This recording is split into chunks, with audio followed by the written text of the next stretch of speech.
Okay, so there are a couple of things that I want you to pay attention to. And this is about the board exam, and we will talk about some of these outcomes. So there's this thing called the surgical procedure table. And in our board exams, what it will ask you, or what it can ask you is, this surgical procedure is used to correct what abnormality, or what is the surgical procedure? Be quiet, don't need to pop up, close, that is for the, okay. And so there are a lot of surgical procedures that are applicable to the boards. And we don't go into detail of all of them because it's not a large section on the exam, but they can still ask you. So I have a reference for you. And the surgical procedure table that I have created kind of outlines the information that may be asked by the board exams regarding these different attempts. These are non-invasive corrective techniques. So these are techniques that are performed in surgery that we need to be aware of, or that we would want to recognize the name of and understand what did that surgery correct. So the first ones up here are basically what we've talked about quite a bit. Saphenous vein bypass surgery. That's for coronary arterial bypasses. We've talked about those. It talks about what is it used for, what is its goal, what are the variants. If we can't use the greater saphenous vein, then we can use the lesser, the cephalic, or the basilic veins. Cardiac catheterization equipment that is implanted. So these are things that we would see in the cath lab on the x-ray that have been implanted by the physician or by the surgeon. So this is what we would see on our x-ray. And these are things that we would have to do then in the cath lab. For example, we would have to try to find the aortic ostia or the ostiums that the bypasses come from. So left internal mammary artery, or excuse me, the internal mammary artery bypass. There's something called the gastroepiploic bypass. We don't do that as much anymore. The gastroepiploic bypass is where they peel off the gastroepiploic artery from the stomach. They tunnel it through the, what's this thing called, diaphragm, and they attach it to the inferior part of the heart to pass the PDA. It's used to bypass the PDA when they're really desperate. And that's called the gastroepiploic artery. We don't do it very much anymore, but it's not a free artery. We just peel it away from the stomach and tunnel it up, or the surgeon does, tunnels it up and attaches it to the bottom of the heart. Free radial. And then we have some strange ones. So we have an apical ventricular endoaneurysomography. And this is how they repair a left ventricular apical aneurysm after an infarct. Tells you how they do it. It tells you what they put into place. So what they do is they cut off the aneurysmal part and they put a Dacron graft, the suture Dacron graft onto the apex. Nothing for us to worry about in the cath lab, but if we ever see this term, it means that they've had a transplant. Sometimes referred to as the Cooley procedure. This is the conventional repair of left ventricular aneurysm, also known as the Weldison and Pierce procedure. Repair of left ventricular aneurysm, again, it tells you what the goal is, tells you how they do it.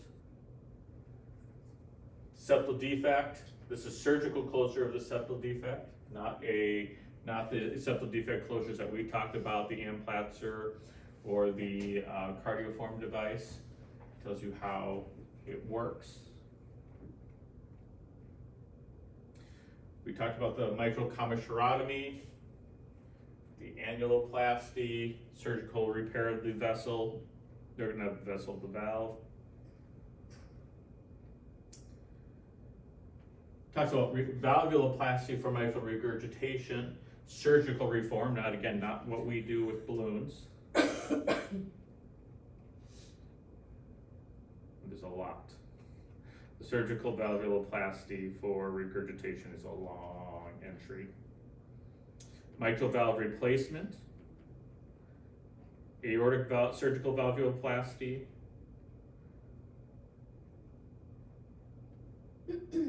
tricuspid valve replacement, tricuspid valvuloplasty. And then down here, so all of that is stuff that we've touched on, but it goes into depth about what the surgery is, what the surgery is called, why they do it. But then we come to the, what we call congenital procedures, okay? We have the Bantal-Bono procedure. It's a repair of the dissection of the aortic root and the aortic valve. That's kind of a child and an adult case. The Jontin procedure, which is an arterial switch performed for transposition of the great arteries. And what we call the arterial switch procedure, which is the procedure that we do most currently. There's the mustard sending procedure, which is also for transposition of the great arteries that we'll talk about here today. There's the Rastelli procedure that can be used for a transposition of the great arteries, pulmonary stenosis, or significant PSTs.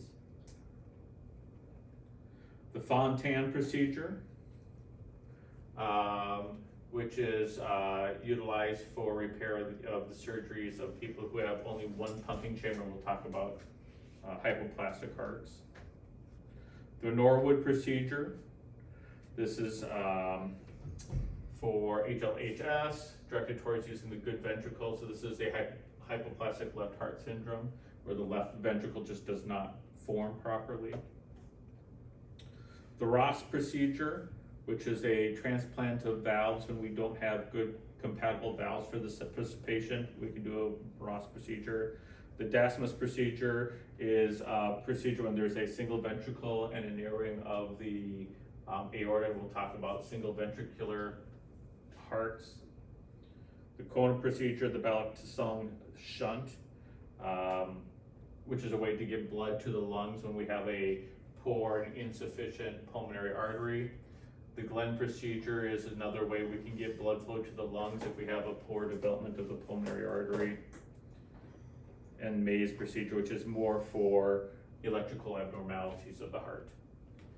So these are terms that will pop up on the board. Now, some of them we will get back to, some of them we will discuss, but you will want to know these terms and these procedures, and the chart shows you what the board exam can ask you. Type of procedure, what the goal is. So type and procedure is and goal is basically saying, why are you doing it? The next thing that they will ask is usually what's inside the heart still, and what do we do in the cath lab. Variants they don't usually ask very much. The other thing that we'll be utilizing a lot today, and they actually use these actual images. These are what we call congenital imaging, or an atlas of diagrams. And the diagram is used to help us identify by visualization what congenital abnormality is present. You'll notice that the first image, of course, is the primitive heart tube, the contractile heart tube within about 21, 22 days. The second image we've looked at quite a bit throughout the last couple of years, which is the formation of the heart, including the septation steps of the heart. You will want to know this image for the boards and for your next exam. You'll want to know this image because they'll have you label, or they'll have you identify, if not label, identify what the different vessels are. They will also ask you where on this is the highest oxygenation of the patient, which vessel of the fetal circulation has the highest oxygen saturation content. They'll ask you what type of shunt is here, what type of shunt is there. They'll ask you the different locations of the normal cardiac shunts. And then they'll give you pictures like this, and they will ask you what pathology is present. So this is where we're going to start. What pathology is present in this image right here? ASD. This is an atrial septal defect. What brought that to your attention? The opening right here in the atrial septum. Based upon what you see here, what type of ASD do you think this is? Mid. We don't call it mid. What is its name? Secundum, this would be a secundum. Is this a PFO? This would not be a PFO because it is a complete hole. There is no flap that is present, so this is not a PFO. PFO, remember, has to have that flap that favors the left atria. Okay, so this would be a atrial secundum, ostium secundum.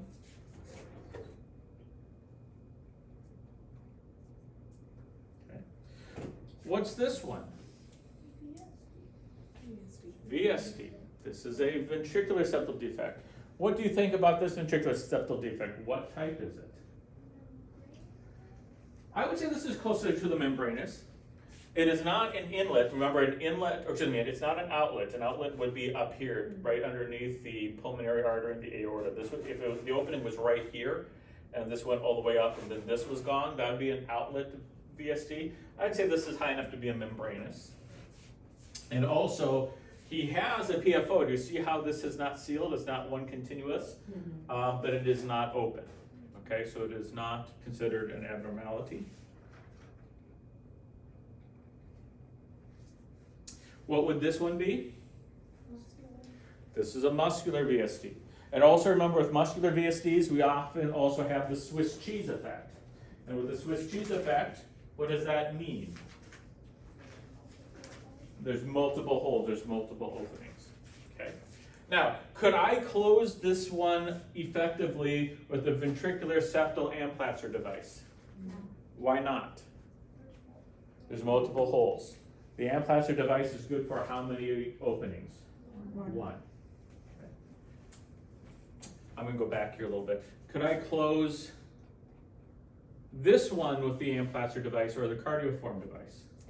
Yes. Because I have enough tissue here and here for it to hold on to. And remember, we would measure it. Then we'd put a balloon in there. We'd measure the inflation of the balloon to make sure that we know the size. And then we'd implant the Amplatzer device.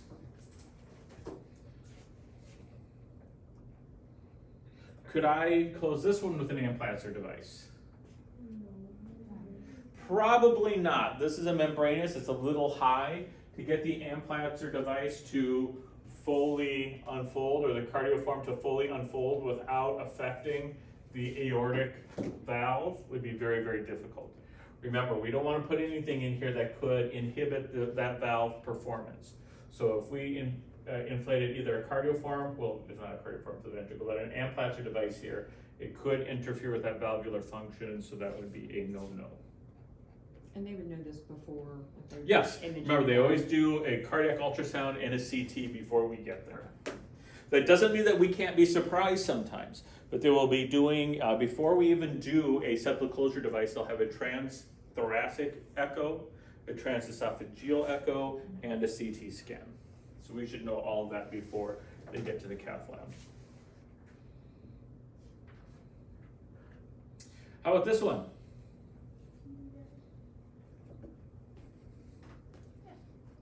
What do you think? It is a PDA. What is a PDA? Patent ductus arteriosus. That is correct. This is a PDA. Okay.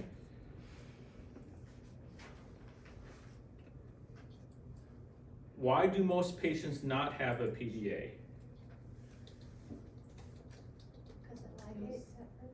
It ligates at birth. What causes it to ligate at birth?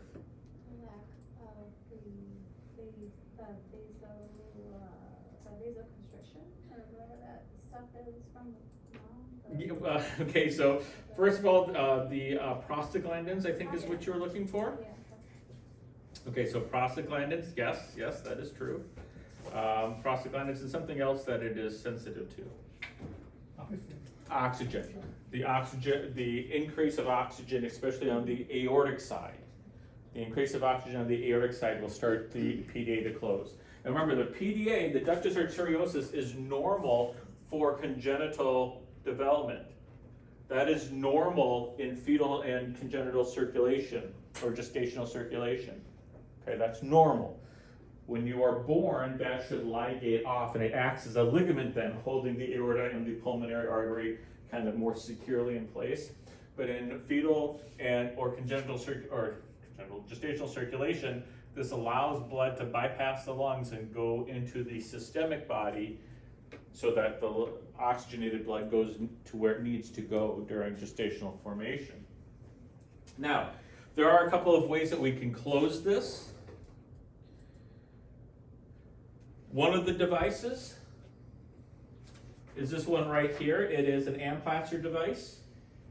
And how that works is you just slide it up there with a catheter. It's just like the Amplatzer devices for the septal defects. You slide it to the top part of the PDA. And remember, a PDA is always a left to right shunt. So this part right here goes on the upper side of the PDA, and that would prevent the blood from going down the PDA into the pulmonary system. The other thing that we can do is we can implant these things called coils in that PDA. So a coil is basically just a metal spring that has these fibers, these polymer fibers that are coming off of it. And what happens is you slide those into that opening, they uncoil and they stick in that opening, and those fibrous coils clot. And what's the word I'm looking for? Seeds. Well, it also, this word I'm looking for, hold on a second. Encourages the growth of endothelial tissue around them. So it forms a clot, so blood will stop moving through it, and it encourages endothelial growth around it. So if I go back to this picture, the device would open up here and kind of stick in there. It's kind of like a plug that opens up, like the plugs that we see with the septal defect devices. Or we can put a little coil, and the coils unwrap in here with these little fibers, and blood would clot in there, and it will endothelialize and seal that off. So either one of those two approaches functions and is appropriate, and we can do them both by the cath lab. Is that one very effective, or? Both of them are very effective, yeah. Is there like not a list with coils like a bit infrared? Yes, and even with the, remember, even with the Amplatzers, if they're not shaped right or deployed right, they can embolize as well. So there's always a worry about embolization. But those coils, this is actually fairly small. The coils are fairly large. So when they unfold in that area, they actually do adhere pretty well. But there is a chance that if you don't release them properly, we don't disconnect them properly, it can create some difficulties and some problems, and it could embolize. So that is a possibility. Okay.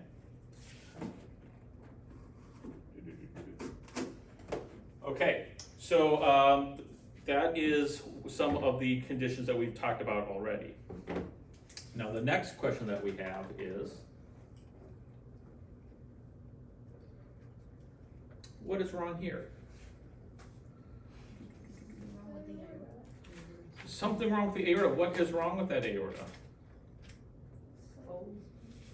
It folds.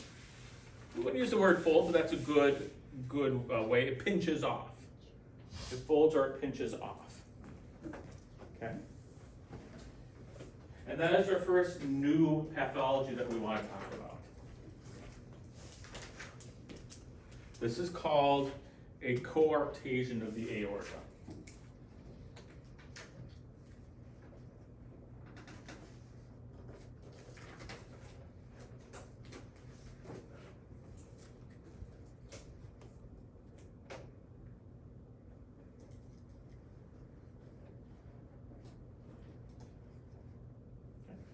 Called a coarctation of the aorta.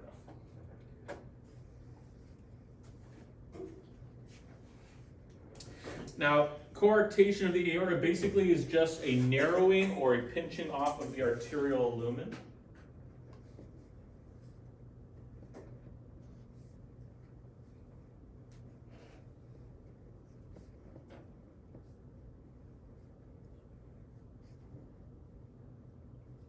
It is a congenital abnormality. It occurs in approximately 1 out of every 6,000 births.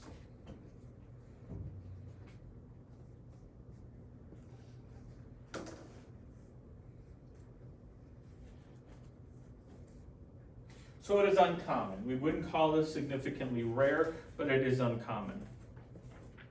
There are two major types of coarctation of the aorta.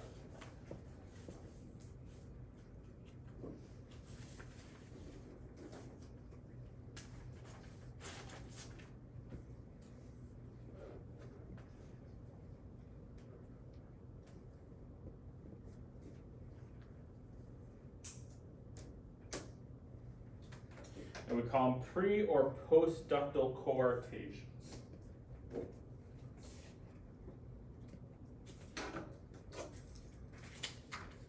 So what do those terms mean? Well, a pre-ductal coarctation basically means that that pinching occurs before the PDA.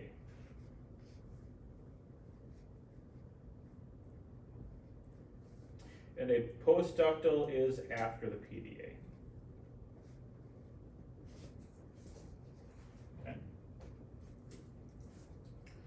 So it depends on if that pinching occurs before the or before that PDA would connect or after the PDA would connect.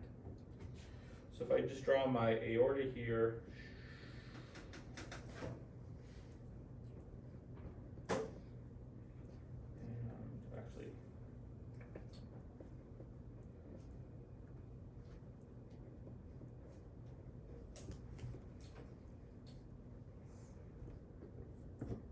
so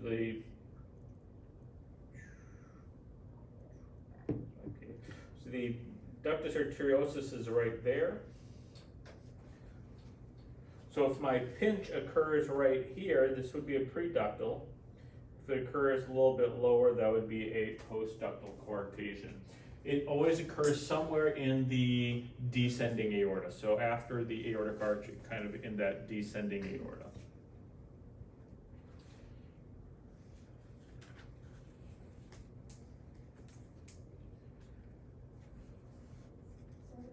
In the arch and the descending aorta? Descending. So once we're across here, this whole thing right here is the descending aorta. Okay. So it's occurring somewhere in that descending aorta. Now, what are some issues with this?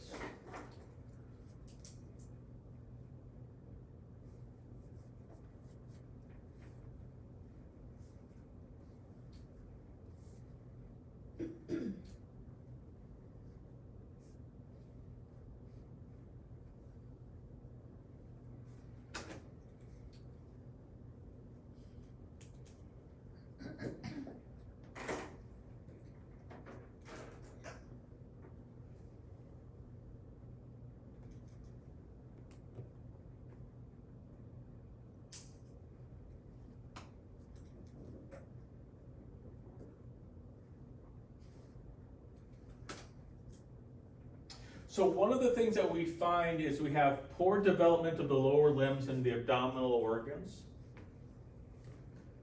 We could. Now, how severe is that, the decrease in development? It depends on the severity of the coarctation. But one way that we identify this is that there is a significant pulse difference between the upper and lower body.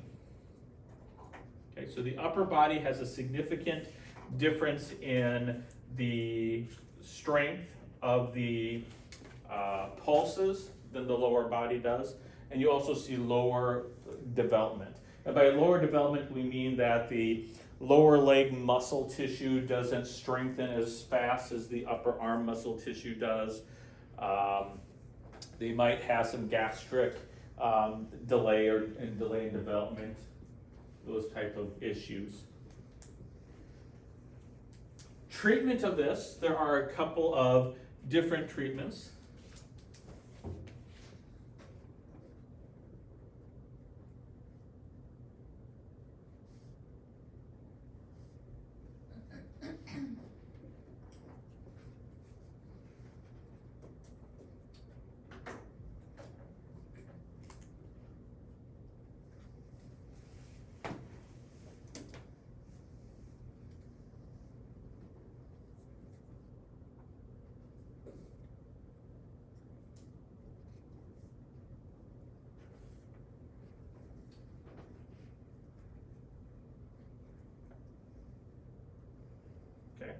So we can do a surgical replacement with artificial Gore-Tex tissue or an artificial repair.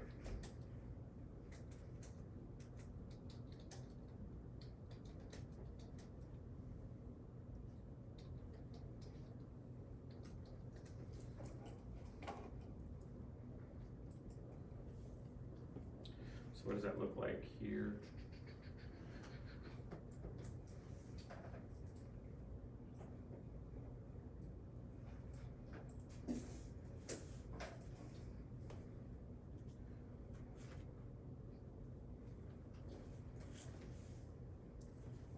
Where is my picture?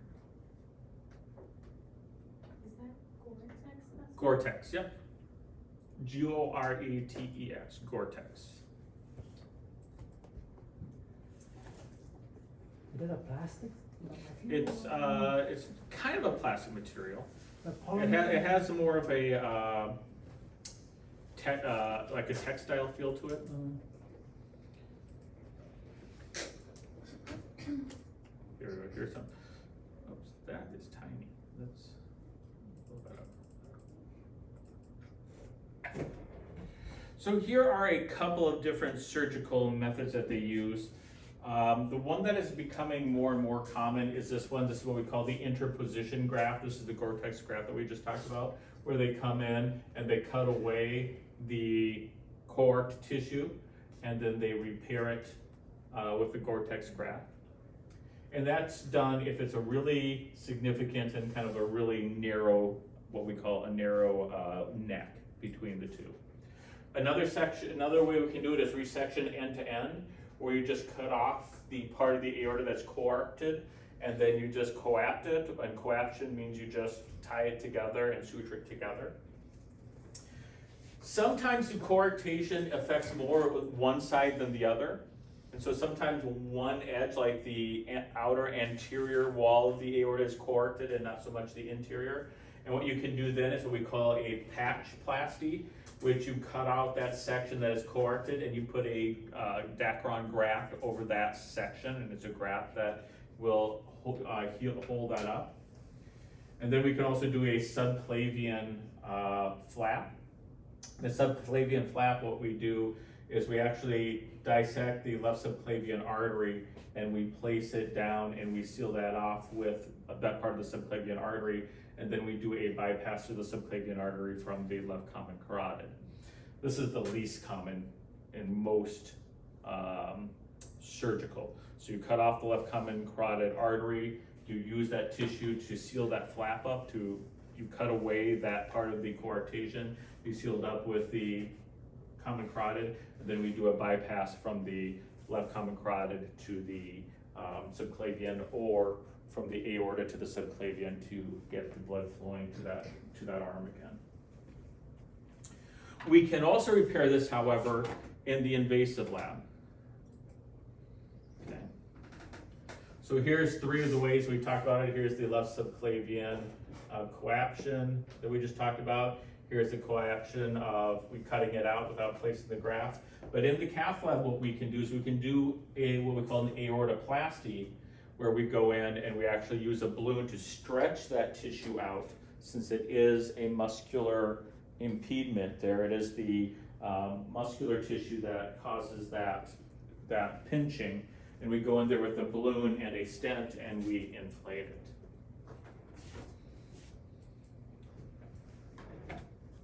And this is becoming more popular.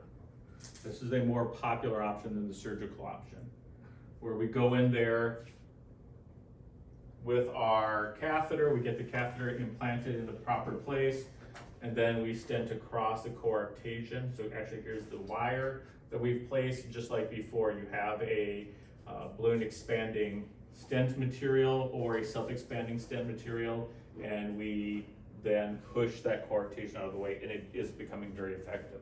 And more, this angioplasty stent placement is becoming more and more common for coarctations for adolescents. This is called aortoplasty? And aortoplasty, yep, aortoplasty and stenting. Yep, yes. Would this require rapid pacing? Nope. because we're not trying to hold it in place through across a valve. This does not require rapid pacing.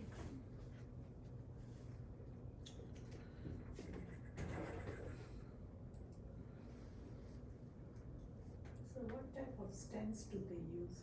They use an endograft stent, and I'm just trying to show you a picture of what that endograft stent looks like. Here we go.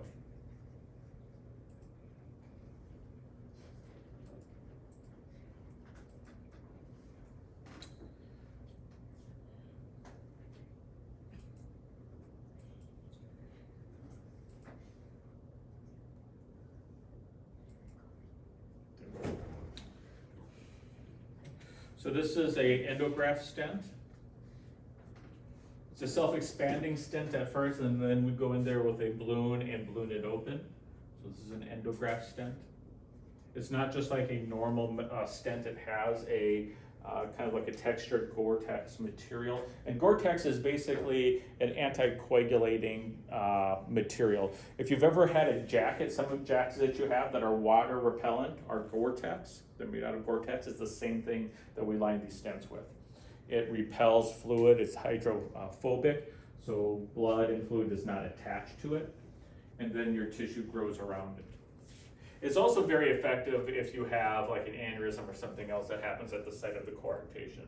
This patient had a little bit of an enlargement or an aneurysm of the artery because of that coarctation of the subclavian artery. This also shows you how we could have done the subclavian patch. If we didn't want to do this and we wanted to use the subclavian patch, what you do is you just cut off the subclavian here, bring that patch down, and this is that bypass I was talking about. If you cut off the subclavian artery, you bypass it from the left common carotid, and that does work. But this patient had a lot of different problems, not just the coarctation. So what the real dissection, like you stretch the vessel so big, Nope. so much. The dissection is very, very uncommon simply because of the fact that that muscle tissue is very, very tight and is developed, so. Okay. Very effective. We can do coarctations several different times. It's not a one and done type of deal. We can do coarctations of the aorta through several different mechanisms. So if we fix it once with a balloon and stent, or a balloon first and it comes back, we can always balloon and stent later. But most doctors nowadays will just go in with the balloon and stent right away and try to keep it and repair it. If it does return, they are still candidates possibly for a surgery later on. So, coarctation of the aorta. Questions on that? Better to have that whole area cut out and then. Just the area that is With the Gore-Tex. If they're doing the replacement technique, Yeah. then yes, they would cut out the area that is coart and replace it. The other way is coaptation, where you cut out the aortic, the coarctation part and attach the two ends that are now free. So there are several different ways that we could go about repairing that. How's the blood getting into the body? It's limited, it's narrowed. I'm saying during the procedure, if you're cutting it, the aorta. They pinch it off. The lower body it doesn't take them very long. The lower body can deal a time without blood supply. Notice we're not subtracting blood supply to the upper body. Okay. Because if you recall, if we look at this image, the coarctation is after the left subclavian. So if we cut off here and here, we ligate it while we're doing the surgery, the brain and the heart are still receiving plenty of blood flow. So there's no real condition or issue there.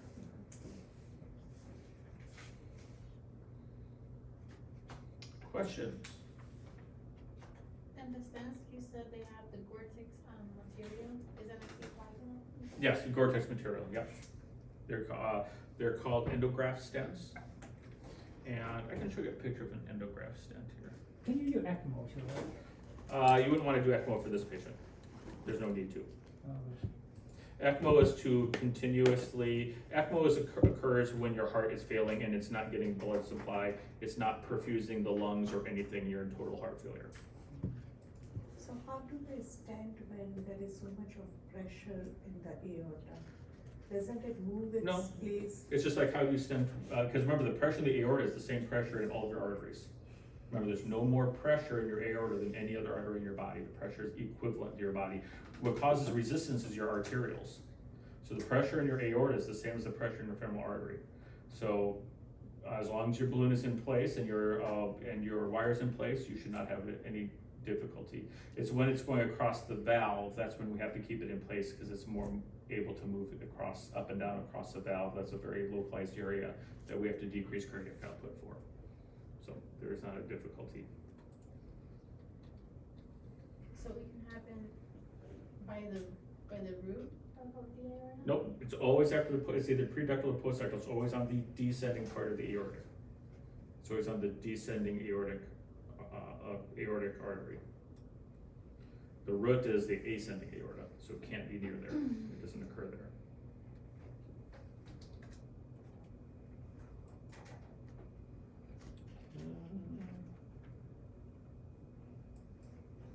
Oh, tell if I can spell.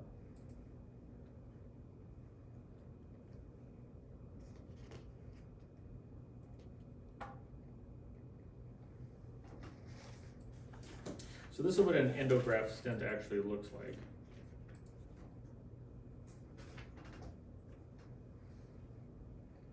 And they're self-expanding, and then you can go in with the balloon to expand them further.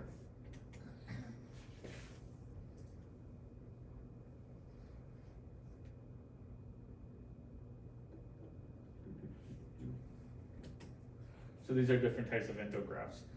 These are for the abdominal aorta. This is, infrarenal, around the renal arteries. This is more for up in the aortic and descending aorta. These are for your iliac, so it's a stent that is coated in this or covered in this Gore-Tex material. It is a textured hydrophobic material that stays in place.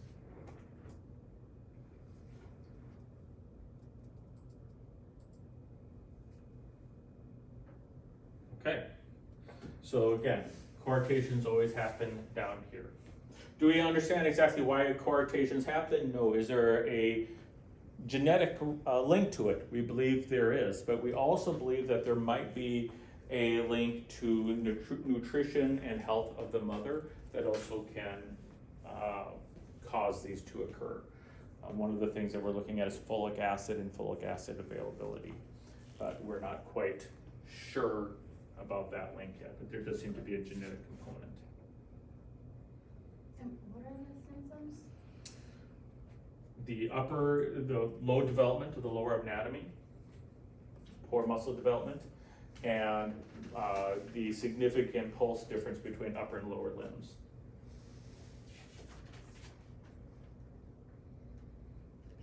Okay. What do you see is wrong with this image? Is the aorta going behind the? No. It's connected to the. Yeah, the aorta is disconnected. This is the aorta. The pulmonary artery is what's feeding the descending aorta through the ductus arteriosus. So here's the ductus arteriosus. And the pulmonary artery feeds the descending and abdominal aorta.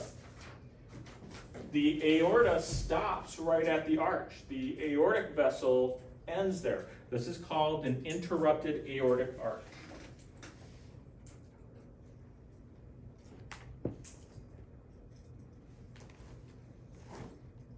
So it has deoxygenated blood? That's right. Deoxygenated blood is going to the lower limbs.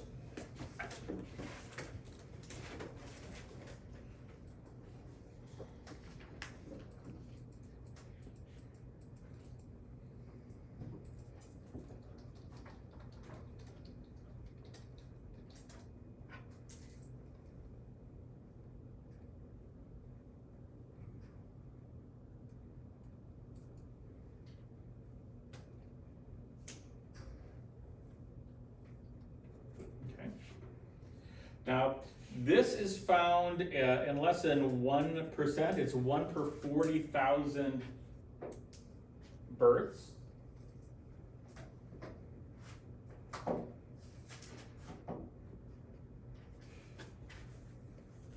So this is a rare defect. And that's in the United States, actually. Across the world, though, if we look at it in the world population, it actually is more common.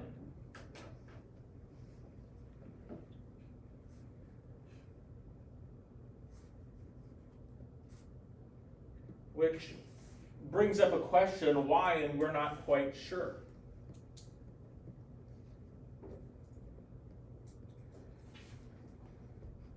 Um, 25% of these patients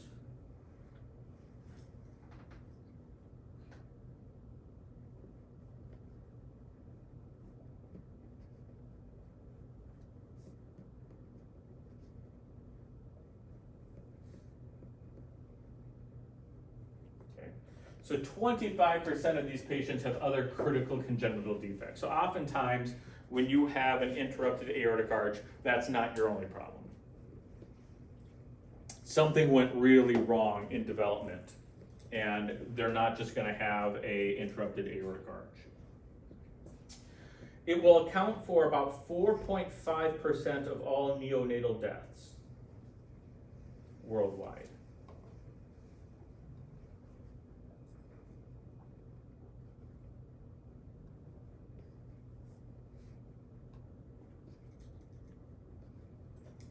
So it is a pretty critical problem. How are they going to survive, or what determines if they survive or not? It depends on how critical the detachment is, where it occurs. It also is how early it is identified and how effective the treatment is, or how the patient takes to the treatment. In the United States, 97% have a life expectancy, or actually, let me say it this way. At 1 year of age, 97% are expected to survive.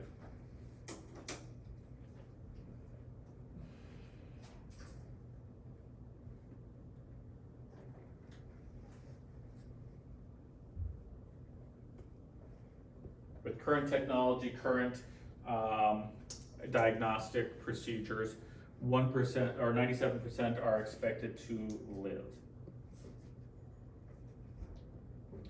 And with this thing, to live to 18 years of age, 95% are still alive around 18 years of age.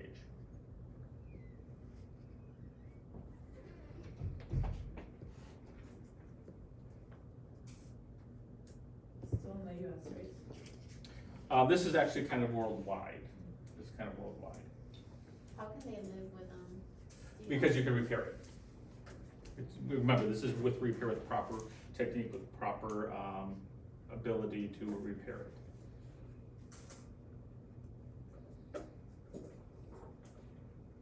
So this is a genetic abnormality. It is associated with something called DiGeorge syndrome.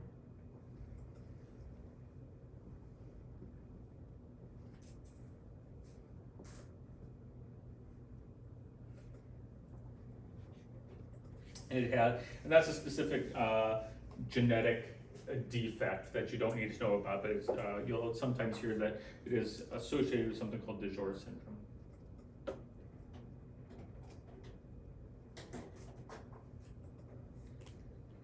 We identify this most of the time, if not pre-delivery, which is why we do so many fetal ultrasounds. People have a bad understanding about fetal ultrasounds. People think that we do fetal ultrasounds to see, oh look, there's a cute baby, and oh look, is it a boy or a girl? That's not why we do it. The reason we do fetal ultrasounds is to find things that will kill the baby. That's the reason we're doing fetal ultrasounds, is to find severe genetic defects or abnormal defects that we need to be aware of when the baby is born. So this is one of those defects that they can actually see and visualize in fetal ultrasound. But most of these we identify within the first 2 weeks of life in most children.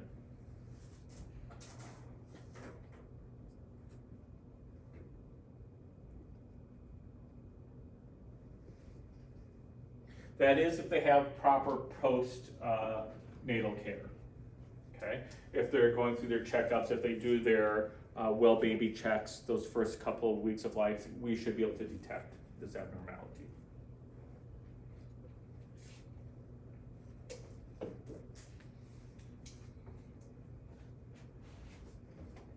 We'll talk about how we detect that here in a second.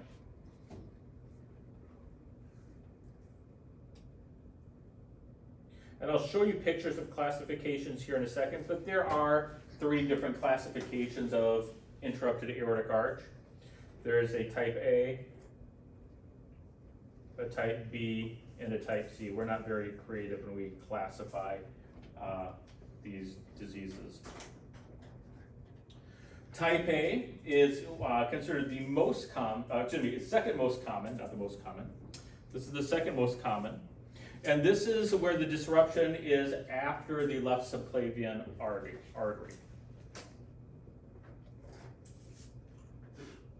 And I'll show you a picture of that in a second.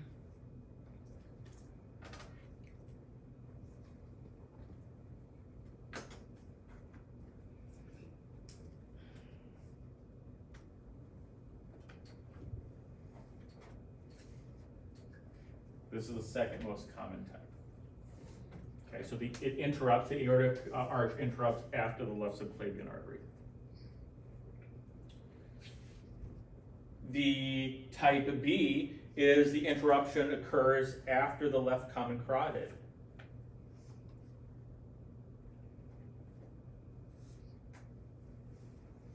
And 84% of our patients, or 84% of the patients will have that type.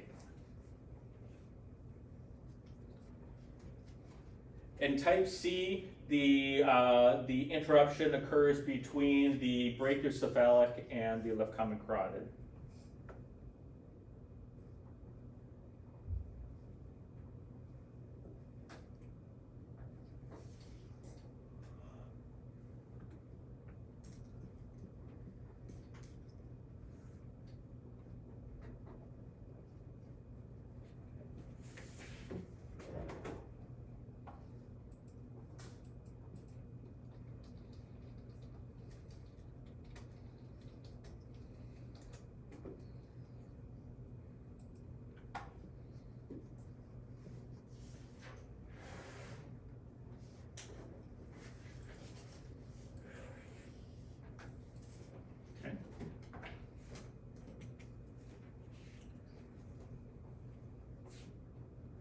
So this is type A, where the aortic arch ends here after the left subclavian artery, and then the pulmonary artery takes over. Type B, which is the most common, the aortic separation occurs between the left common carotid and the left subclavian artery, which is the most common. And the type C is we have the innominate or the brachiocephalic, and the aortic arch ends there, and then the pulmonary artery takes care of everything after that point. Blood flow still is allowed to go through that PDA, and that's what keeps the blood flowing to the left common carotid, left subclavian artery, or to the lower distal body as necessary. So in this picture, what type do I have? This is a type A, because it occurs after my left subclavian artery. This is type A.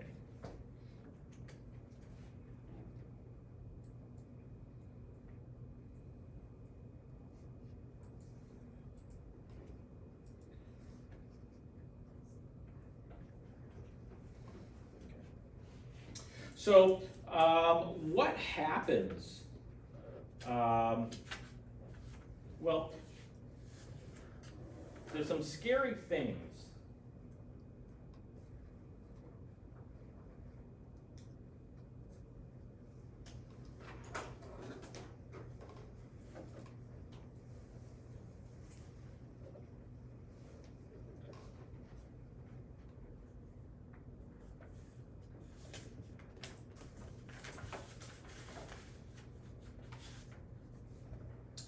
If the PDA remains open, the infant may be asymptomatic at birth. Because remember, your venous blood still has quite a bit of oxygen in it. And the infant isn't doing anything significant in regards to exercise, etc., so that they may be asymptomatic. If it closed, then we have problems.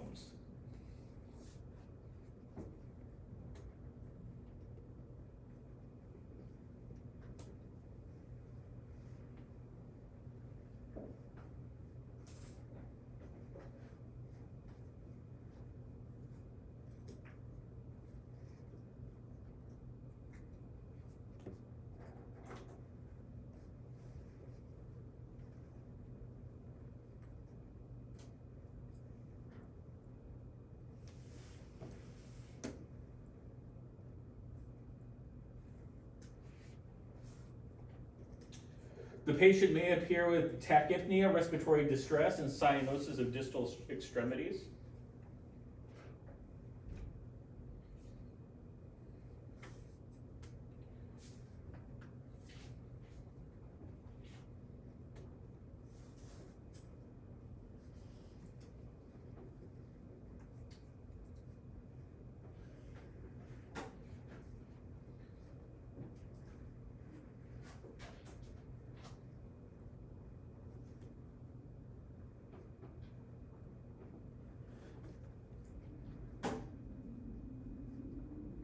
And they may have pulse differences.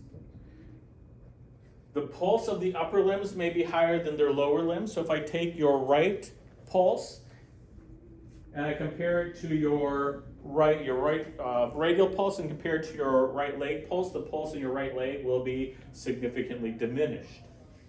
We will also have a right to left pulse difference. Because the interruption often occurs after the subclavian artery, the right subclavian, the right arm will have a stronger pulse than the left arm would because of where the aortic interruption is. We will also have a saturation difference.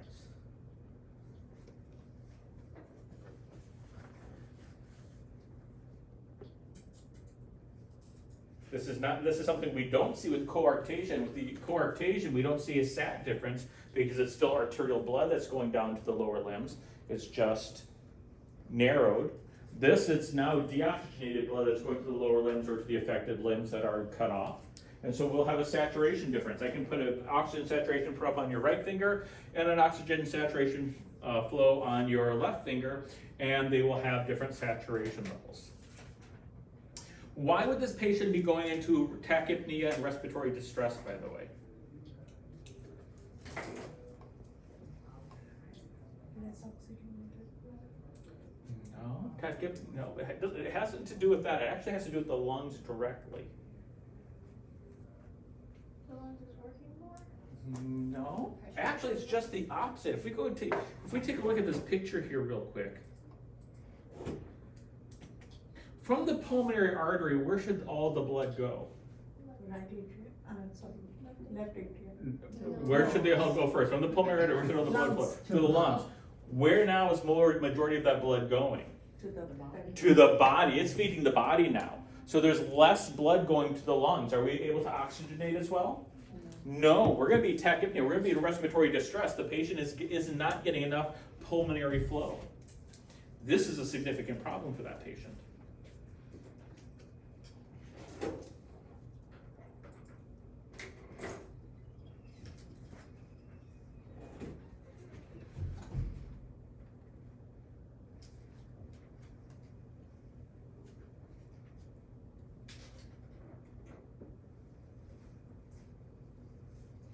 These patients also, especially if we take it from the lower limb or from the affected arm, if it is a type A,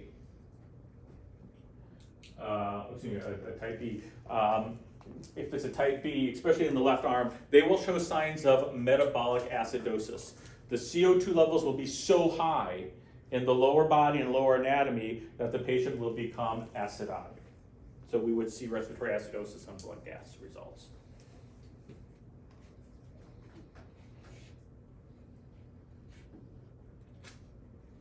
So this patient is significantly sicker and significantly weaker than our coarctation patient. Okay, significantly more critical than the coarctation patient.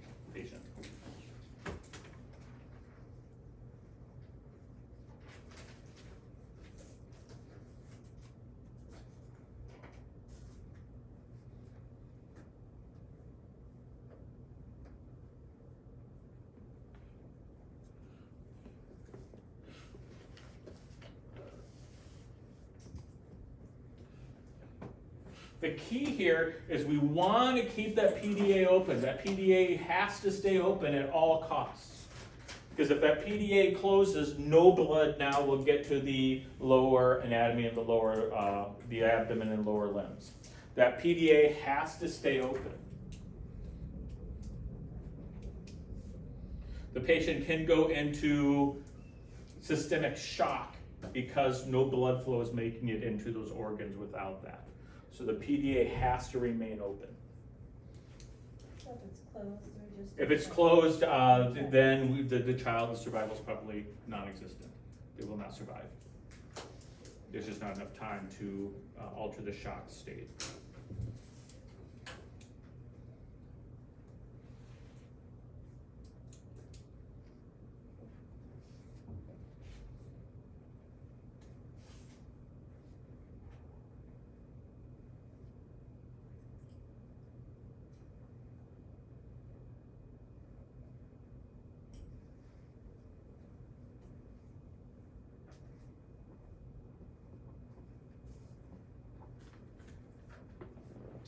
And the plan should be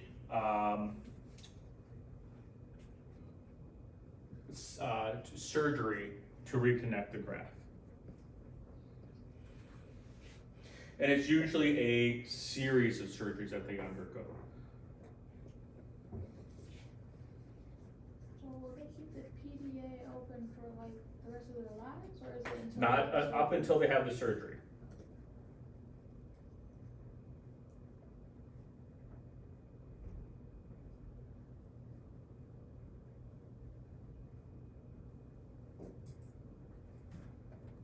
And they will actually suggest something called a Norwood-Rastelli procedure for complex cases.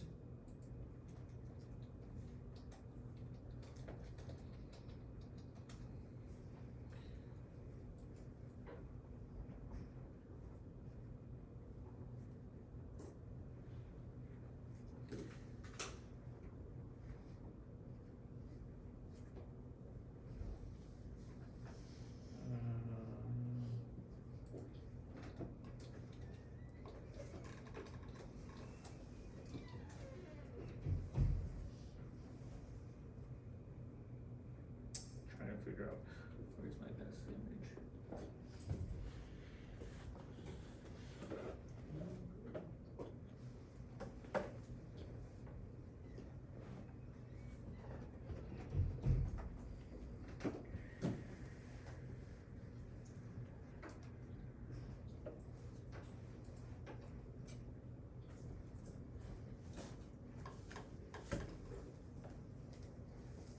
Let's go back to this is my best image. Okay. So this is a Norwood-Rastelli procedure.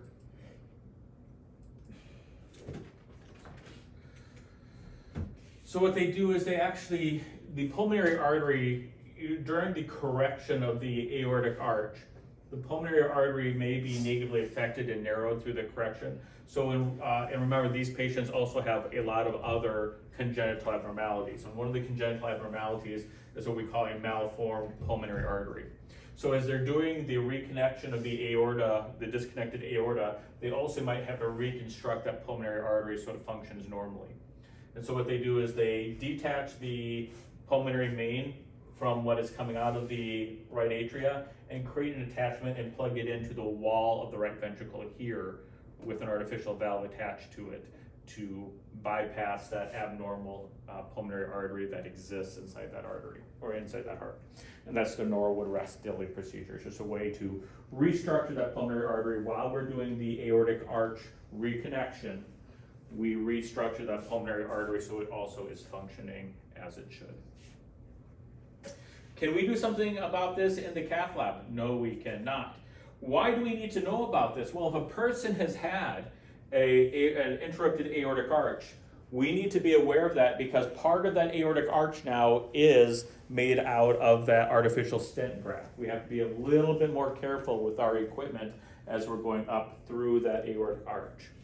If they had a Norwood Rastelli procedure, we also have to know if we're doing a right heart cath that our Swan-Ganz catheters focus no longer is going to be able to go through that pulmonary artery, okay? Our ability to get into that pulmonary artery is going to be significantly altered, if not absolutely inhibited, because they now have this artificial graft in place, and that might stop us from being able to do any type of right heart cath resections. Would we intervene in that beginning phase to Nope. keep the PDA open? Nope, there's nothing that we can do to keep the PDA open. That requires prostaglandin infusion. There's nothing that we can do to keep that open. It will ligate naturally. So they need to identify this, which is why we stated that, hey, it has a high risk of mortality if it's not caught very early. But if it's caught and we intervene, 98% can still survive the age of 1 year. If it's surgically intervened after that 1 year, then the survival rate can be increased up to the age of 18. But as you can see, this is a major surgical alteration that needs to take place.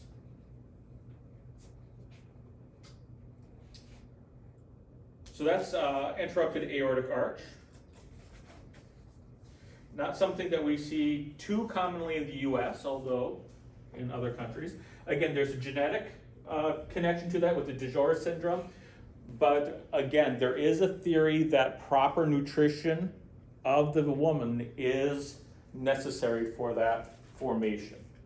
So even though there is a genetic link, we believe that that genetic abnormality may be influenced by proper nutrition and development and care of the woman during pregnancy. Well, pregnant women drinking and using drugs while, That doesn't usually cause this type of abnormality. That usually causes neurological I problems. have a friend that has, their niece has DeJour syndrome. Oh, does she? Yeah. Yeah.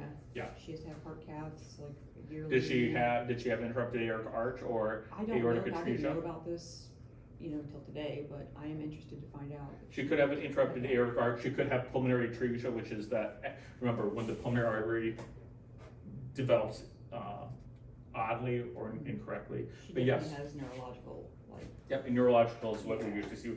DeJour syndrome, part of it is the cardiac. DeJour syndrome has a lot more to do with neurological abnormalities. And we're not gonna get into DeJour syndrome. You don't have to know anything about that. But DeJour syndrome is connected to this. So if you see the term and they say they have DeJour syndrome, therefore they have this, you understand there is a link. But DeJour syndrome has a lot more congenital abnormalities than just the heart associated with it.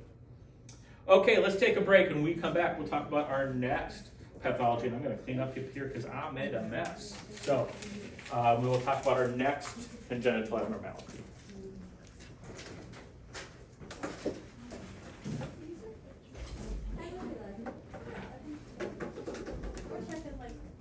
I wish we could see angiograms of them, but they're babies at that time, so I don't know. No, but I did see one patient. He was a 5-month-old baby, and I had told him the other day in the class also. So his aorta, descending aorta, was not in the place. It was coming out of his renal things. Yes, it wasn't like coming out from the. So he didn't have them down? So it wasn't, there wasn't a descending aorta at all. The aorta was fused with his renal arteries. So how his does it- heart was not straight up either. It was like this. To the right or to the left? So it was sleeping, not straight. Oh, that's good. But how did you see, were they doing the angiogram? Yeah, and they were doing the left and right heart, and he had a VSD which was so big. So he had a lot of stuff. Yes, but he was Down syndrome too. As I said. Yeah. That's when my nephew's wife is the transposition of the great arteries. So it was flipped. Yeah, the flip. So I'm, once I find out more about it, next time I go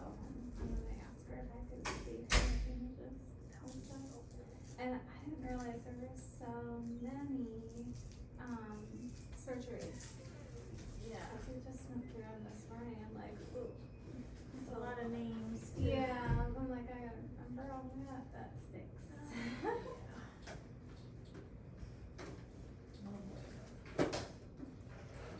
That's an interesting one, the transposition. We have this really cool thing on our computer, that I saw when we were logging in, the stats and it has this So this is drop patient down. that had, So if you're gonna there put was no data stats, pressures, Uh-huh. and I did the whole, yeah. trying to find the pathology procedure. So I asked the doctor, if the patient would have mitral stenosis or more, like, did it have mitral stenosis? He said no. Blocks. Then when I did it on What is paper, wrong I got mitral stenosis. and it lists them by name. Like So is all it, of these will we always find pathology with this, like? No, pressure? because And the heart would if show up they just have like heart failure, the pressures will just be high. Okay, Like so, it- because of the pressures are high and I did this, it wouldn't be mitral stenosis. No, because you only have two millimeters of mercury difference there. And it was crazy. Like we just, yeah, looking at some of our So that's not mitral stenosis. This one, But then that's a it's- long list. I have no idea. Oh, goodness. So like. Okay. So if his pressures are just high, so that's just heart failure. It was so crazy. And it was fun too, cause you were trying to. That's just, like- we have systemic hypertension, so that's hypertensive there, and that's just heart failure. It's not a ventricle. And there's no mitral stenosis there. I don't know. Yeah. This is a dual patient? Yeah. So he does have a pathology, it's just left-sided, it's just hypertension leading to left-sided heart failure. There were so many. Like, this doesn't even scratch the surface. What does it not scratch the surface on? They had this whole drop-down menu on our computers at the monitoring room. All of the different types of heart structures you can have that are just like notable. Yeah. And we would click on like a name and it would change the image of the Yeah. heart. And it would, we were just like staring at it going, what is that? What could that be? I mean, it was just amazing. Is there any of these that we've talked about so far? Oh, yeah, some of them I recognized, before, but, some of them were just so totally messed up. We were like, there's no way that a person can live like that. Some of them are not for very long. But we were going, why would that be something that they would put on our computer? Pediatric cats. But that's what I'm thinking, it's like, why would even? Because if they're trying to figure out what's wrong, they can go to us, and we can put catheters in and do angiograms, Yeah. very easily. Some of it was just like a blob, it was like an open space and. Yep, we'll talk about those, yep. Like, how Single. it functions, who knows? It was amazing. Yeah.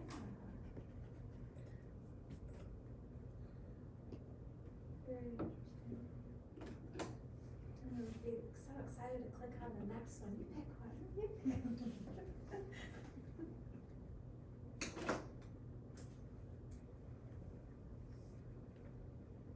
Stuff coming from weird places. Oh my jeez.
margins right here.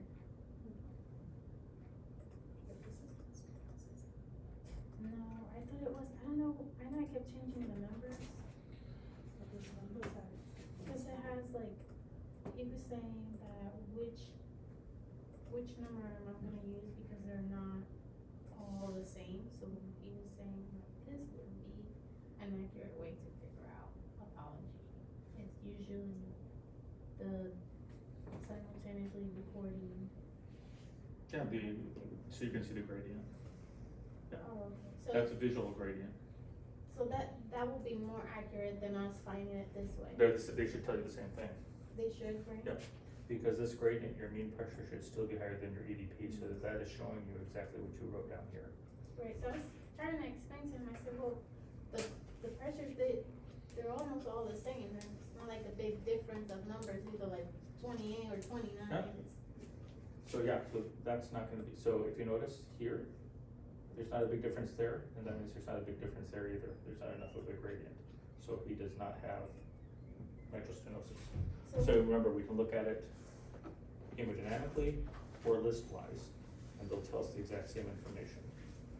so if, let's say, I do, there's another right and left back cap, and I do get those, high pressures, and I do this again, if I get something, could it be like something premature, if it's not like high? No, because this isn't, what you're showing me here, there's not even premature, these are just high pressures. If they're high pressures, that's just heart failure. Okay, but let's say that there is a gradient, Okay. but it's not a lot. Would it be? It's a mild gradient. It will be a mild, Mild, cause yeah.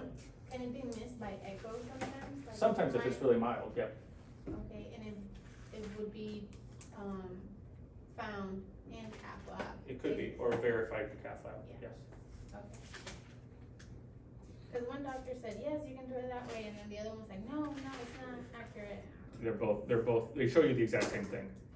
Okay, but I was changing a lot of numbers, so I don't know what I did. Yeah. So. They both show you the exact same thing. Remember, you can watch it on the hemodynamic screen, or you can track the numbers. Those tell you the exact same information. One is just visual, one is list-wise. Cause based on the waveforms, I couldn't put it together, cause they do it individually. Yeah. So I couldn't really see the gradient. But that's why you do it this way. That's what, right? Yeah. Okay, thank you. Okay, so the next one. Truncus arteriosus. Truncus arteriosus is defined when the pulmonary artery and the aorta do not septate.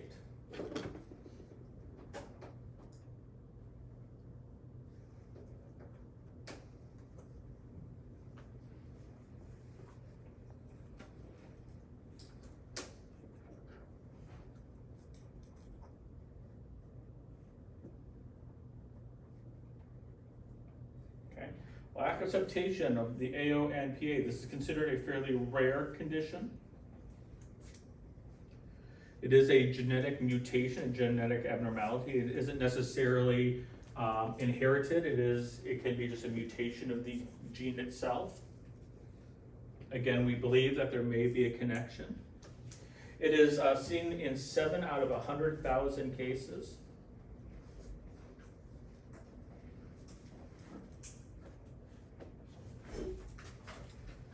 And there are 4 types.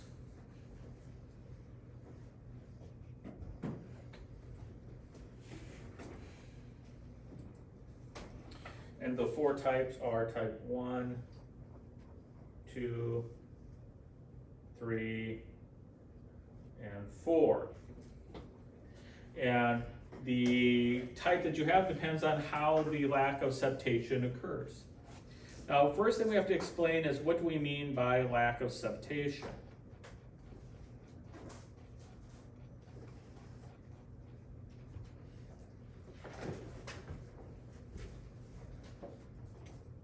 Come back here, we'll come back to that in a second. So if you remember, in the primitive heart tube, my pulmonary artery and my aorta are one vessel called the truncus arteriosus. And during development, that starts to split and septate and turn so that eventually we have separate aorta and pulmonary arteries. When they do not septate and turn, we maintain a truncus arteriosus, and this is the appearance. With the truncus arteriosus, it is also often that you'll find the following, and I'll write these down here in a second: an overriding truncus arteriosus valve with multiple leaflets. So they can have anywhere from 4 to 6 leaflets. You'll have an incomplete ventricular septum, which is what we call an overriding artery. An overriding artery means it is being pumped into by both the left and the right ventricles.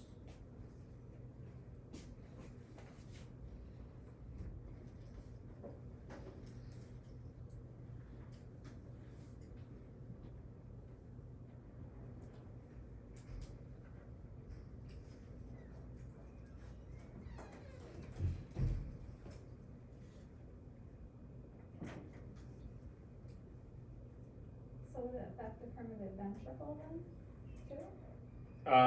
It doesn't allow the full septation of the left from right ventricle. It has partial septation, but not full septation.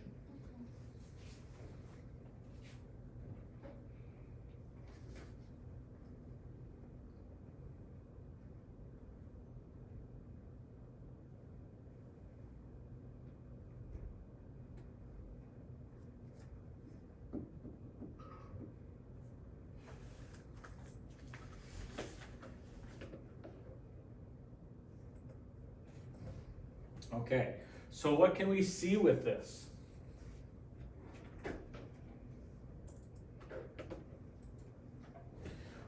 We have an overriding truncus arteriosus. That means it's kind of sitting, pivoting above both right and left ventricles. Where the septum should join is where the membranous septum should adhere. That no longer can occur because of the overriding aorta. So we have multiple leaflets, incomplete ventricular septation. And why is the right ventricle becoming hypertrophied?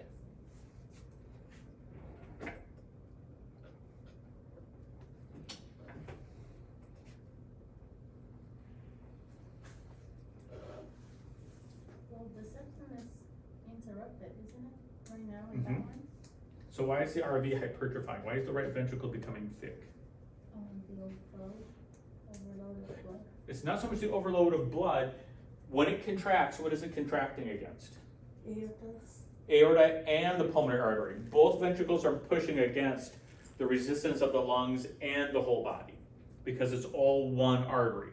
So when the ventricles push out of that valve, it's going down the aorta and to the whole body and to the lungs. Both ventricles are pushing that equally, and the right ventricle isn't designed to do that.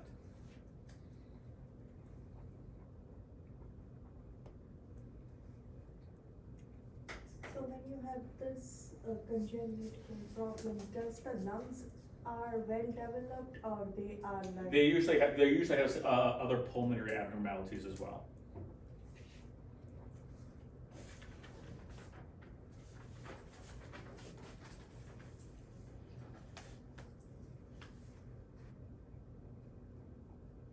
There's also coronary abnormalities because they're coming off of a large truncus arteriosus.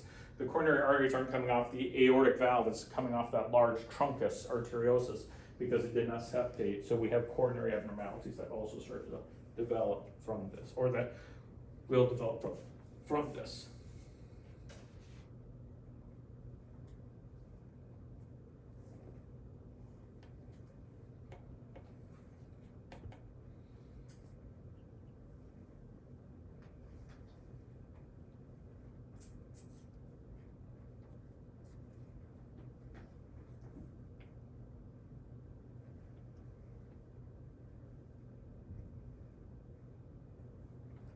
We also started getting pulmonary edema and pulmonary congestion because the blood from the left and right ventricles are not only going to the body but also to the lungs. So we have an overload.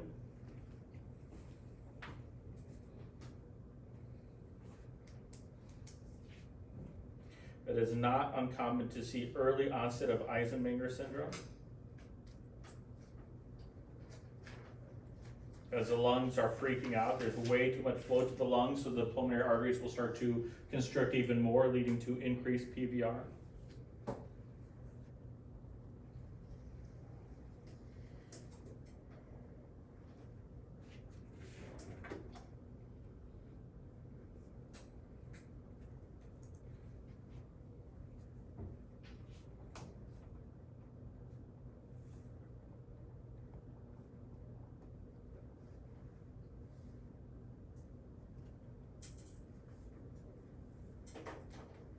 And we'll also see a decrease saturation systemically. And why would that occur?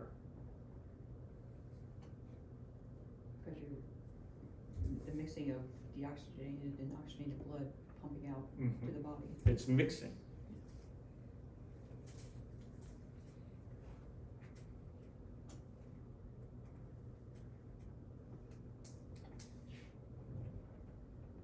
What would we see in these symptoms in the patient?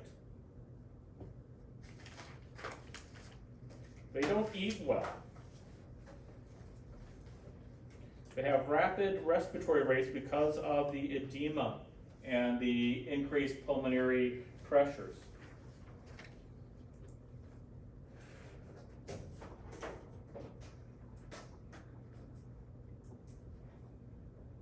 They will be lethargic, tired, exhausted.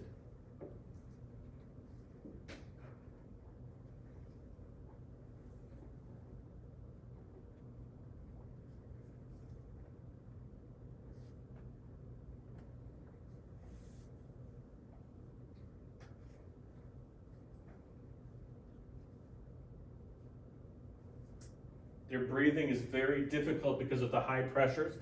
You start to see sternal contractions as they're using their internal and external intercostal muscles to try to get themselves to breathe. They have very difficulty breathing because of the pulmonary overload and the pulmonary hypertension.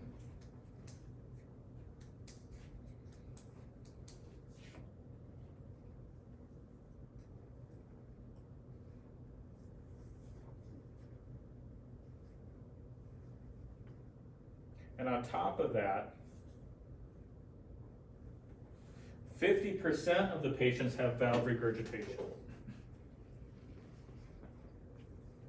And that's because you have anywhere from 4 to 6 valves or leaflets on that valve. It's not going to close properly. It's a poorly designed structure. Are these cyanotic? Not necessarily cyanotic. They can become as it progresses, but not necessarily right away.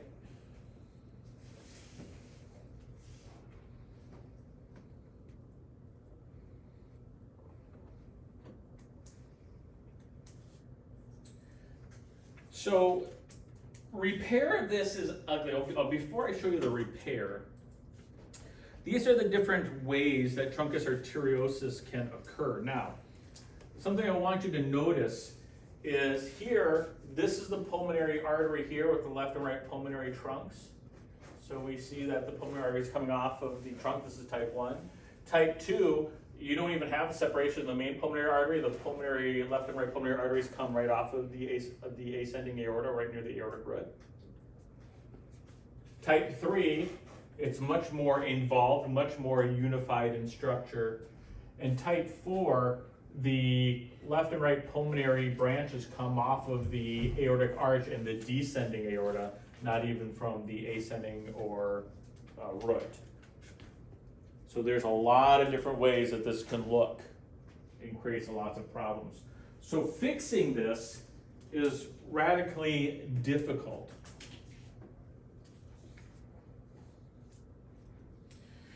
The first thing they're going to try to do to fix it is there's that Rastili shunt again, the Norwood Rastili shunt. They create a pulmonary artery and they disconnect the left and right pulmonary arteries from the overriding artery, and they create a new pulmonary artery, and they insert an artificial valve and they plug that right into the right ventricle, just like we saw in that last one. We just create this pulmonary artery and plug it into the right ventricle with a new valve in it. That overriding abnormal valve then that had developed we put in a Dacron patch, we close off that septal defect, and we shift that overriding artery so that it is facing, so that it only feeds off the left ventricle. So we seal up that patch that existed between the right and left ventricles, that hole, so that the original valve faces the left ventricle, and we create a pulmonary artery by disconnecting the pulmonary artery branches from the ascending aorta and creating a new pulmonary artery. We also usually have to go in and replace this valve. They'll put in an artificial valve here as well. Okay, so significant surgical implications for this patient. Do we do all these surgeries at once? No, it is a staged series of procedures. Meanwhile, the patient's on medications, the infant's on medications to deal with the pulmonary hypertension, the congestive heart failure, the desaturation problems. All of that is being treated medically while they prepare for the surgery.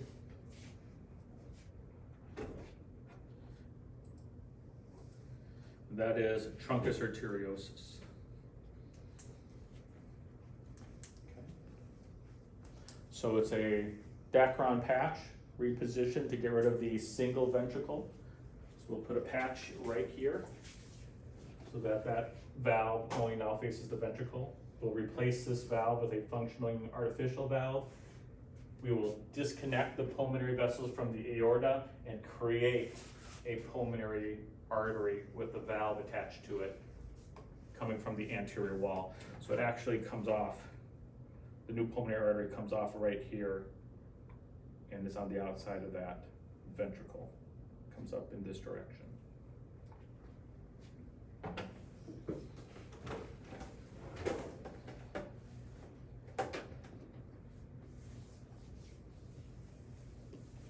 Okay. What is this one? So That's the wrong. aorta is in the right side? That's right. The aorta is on the right side, and what is on the left side? The pulmonary artery. We call this the transposition of the great arteries, or TGA. Transposition of the great arteries, or TGA.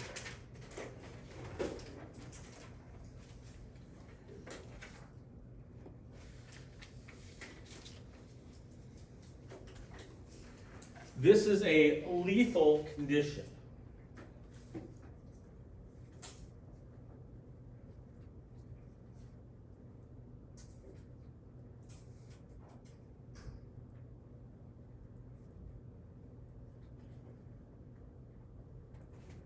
This is a lethal condition, not life-sustaining. The child, once it is born, cannot survive in this situation.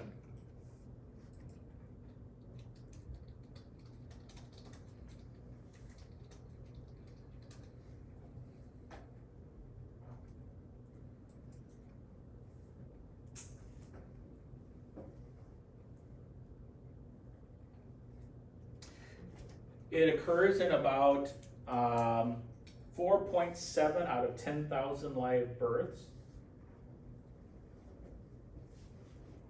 So it is considered a rarity of births. It is considered rare.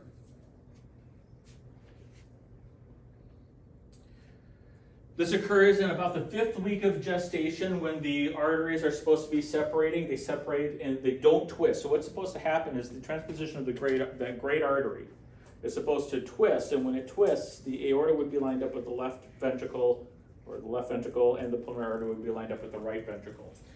In this development, that twisting does not occur. The septation occurs, but the great artery does not twist, and therefore we don't have proper alignment of the two vessels.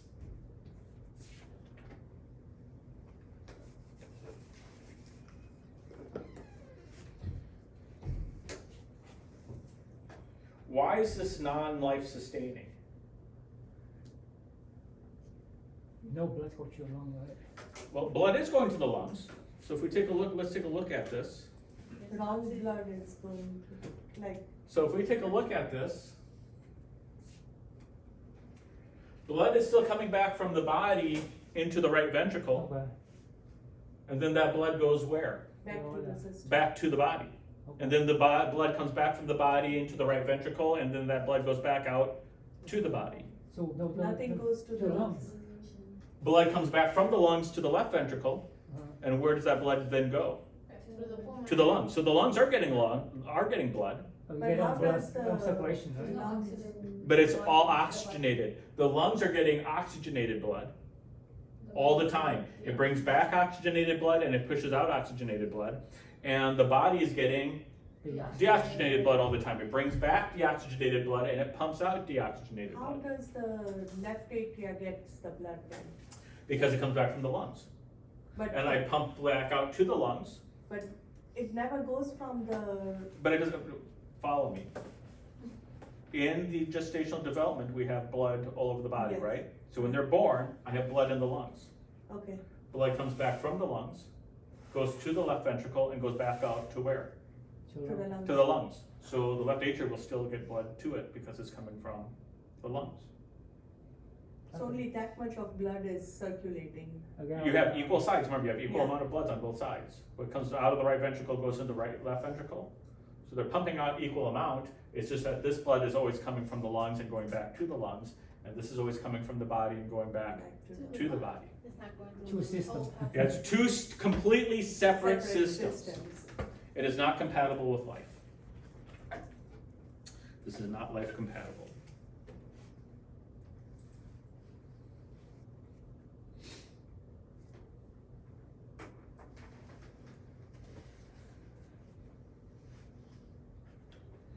We're not quite sure why this occurs.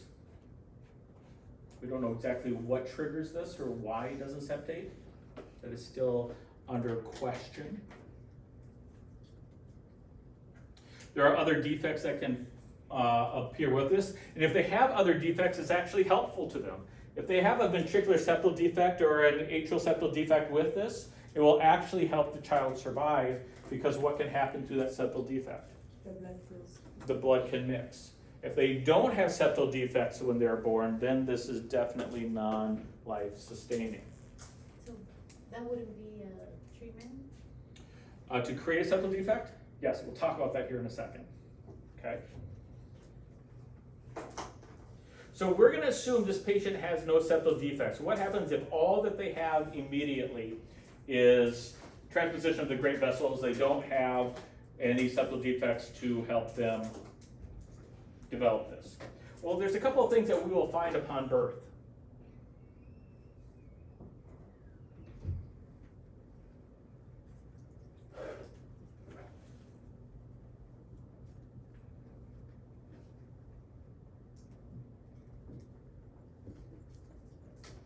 At first, the child will cry and breathe normally.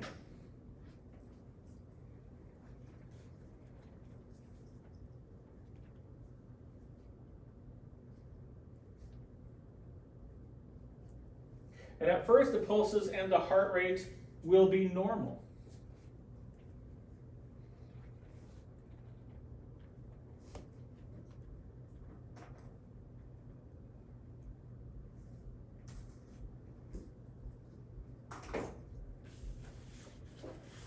But they will have blue baby syndrome.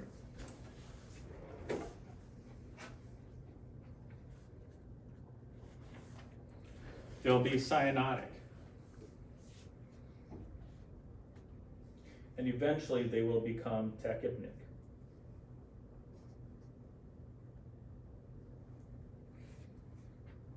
That is if they don't have any VSDs. So, why is this baby blue? Their system isn't getting any oxygen. Now, what is your first instinct to do with this patient, with this baby who is blue? What's your first instinct? What do you want to do to it? Don't. You do not oxygenate this patient. First of all, we oxygenate patients when their pulmonary systems are dysfunctional. This baby is breathing and they are crying, which tells us what about their pulmonary system? It is functional. They have normal pulses. It is functional. And people say, why don't I give them oxygen?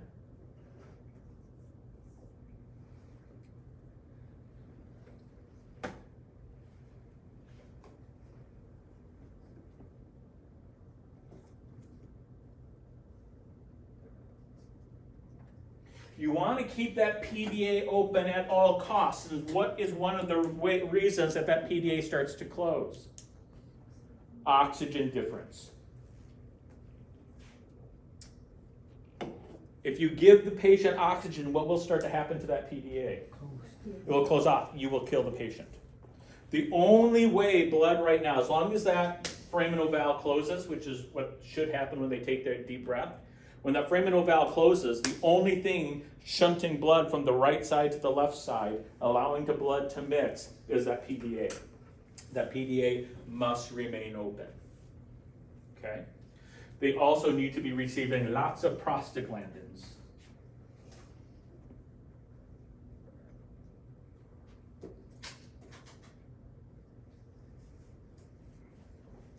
Prostaglandin E needs to be provided. Now, normally, we do know these patients have transposition before birth because of fetal evaluation.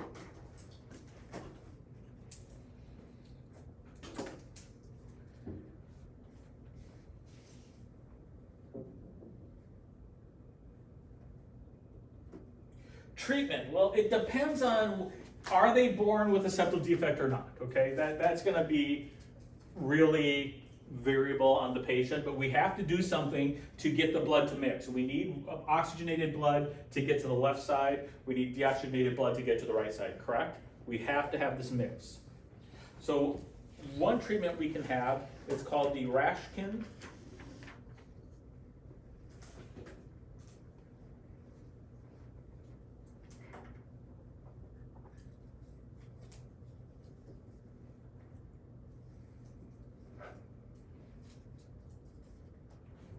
The Rashkin atrial septostomy procedure.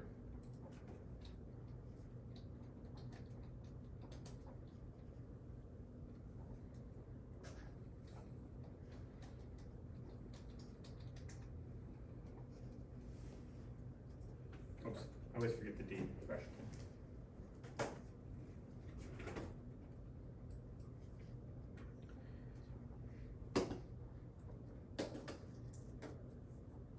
It is done for transposition of the great arteries.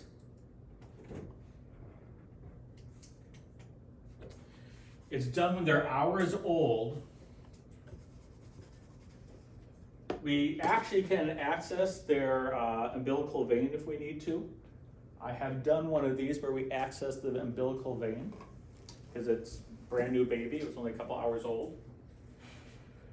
We inserted a balloon catheter through the foramen valve. It has not fully sealed yet. It takes some time for that foramen valve to fully seal, so the flap is still there. We insert a balloon through that foramen valve. We inflate the balloon, and we rip that balloon as it is inflated through that atrial septum, and what do we create? You create an atrial septal defect. And now what is that allowing the blood to do to this patient? Mix. It now allows the blood to mix, and that will keep them alive until the first series of surgeries. It's called the Rashkin atrial septostomy procedure. The child we did it on was 4 hours old. That's tough. That is a tough procedure to do on an infant.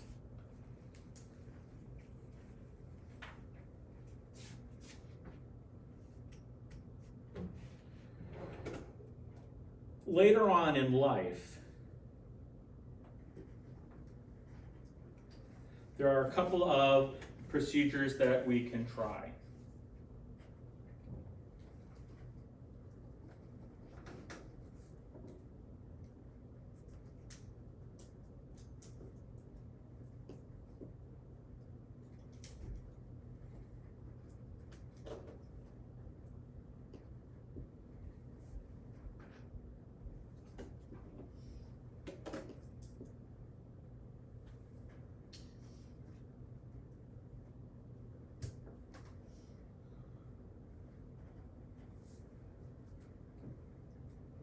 We have the Mustard-Senning procedure, the Jantine procedure, and then the Kaido procedure.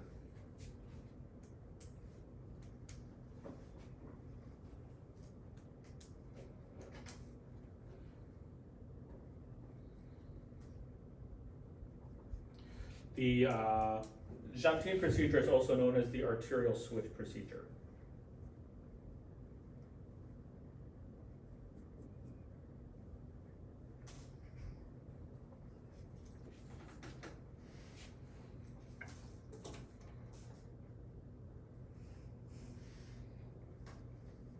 All these will do the same thing. No, they are different. No.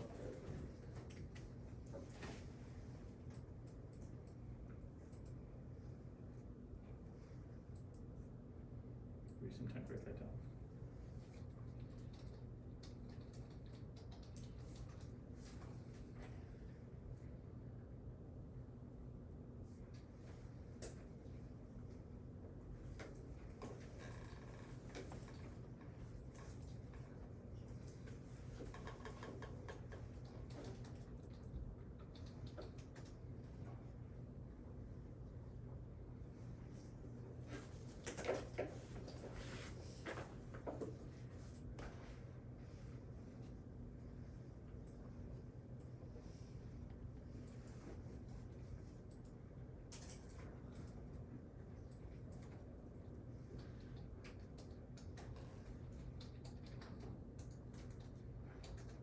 The Jantine procedure is the most common procedure that is done.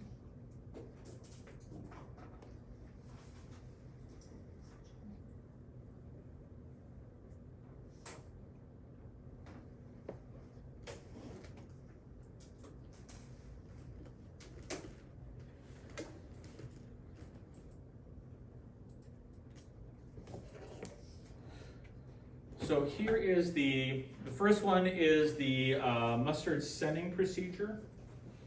This is called the venous switch.